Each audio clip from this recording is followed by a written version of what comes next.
Osiris, one of the most important gods of ancient Egypt.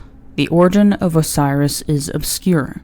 He was a local god of Osiris in Lower Egypt and may have been a personification of chthonic underworld fertility. By about 2400 BCE, however, Osiris clearly played a double role. He was both the god of fertility and the embodiment of the dead and resurrected king. This dual role was in turn combined with the Egyptian concept of divine kingship.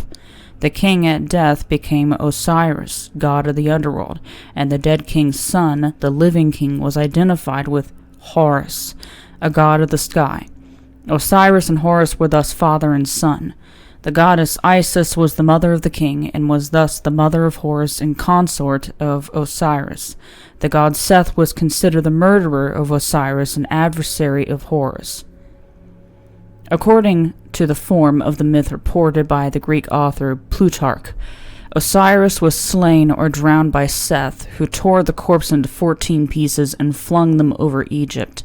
Eventually, Isis and her sister, Nephthys, found and buried all the pieces except the phallus, thereby giving new life to Osiris, who henceforth remained in the underworld as ruler and judge.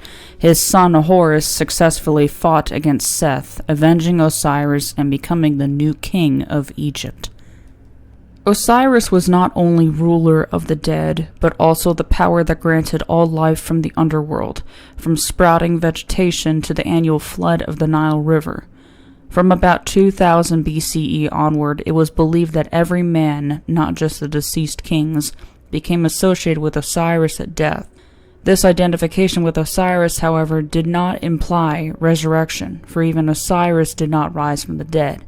Instead, it signified the renewal of life both in the next world and through one's descendants on earth.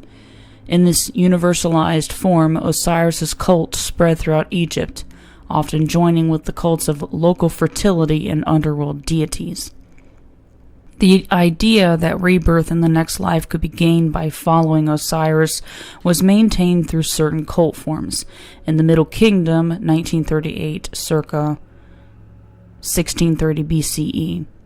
The gods' festivals consisted of processions and nocturnal rites, and were celebrated at the temple of Abydos, where Osiris had assimilated the very ancient god of the dead, Khenti Imentiu.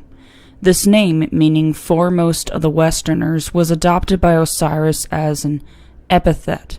Because the festivals took place in the open, public participation was permitted, and by the early 2nd millennium BCE, it had become fashionable to be buried along the processional road at Abydos, or to erect a cenotaph there as a representative of the dead. Osiris festivals symbolically reenacting the god's fate were celebrated annually in various towns throughout Egypt.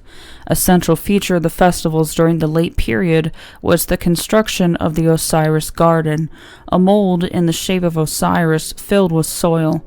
The mold was moistened with the water of the Nile and sown with grain. Later, the sprouting grain symbolized the vital strength of Osiris. At Memphis, the holy bull, Apis, was linked with Osiris, becoming Osiris Apis, which eventually became the name of the Hellenistic god Serapis. Greco-Roman authors connected Osiris with the god Dionysus. Osiris was also identified with Soccer, an ancient Mephite god of the dead. The oldest known depiction of Osiris dates to about 2300 BCE, but representations of him are rare before the New Kingdom 1539 to 1075 BCE, when he was shown in an archaizing form as a mummy with his arms crossed on his breast, one hand holding a crook, the other a flail. On his head was the Atef crown, composed of the white crown of Upper Egypt and 2 ostrich feathers.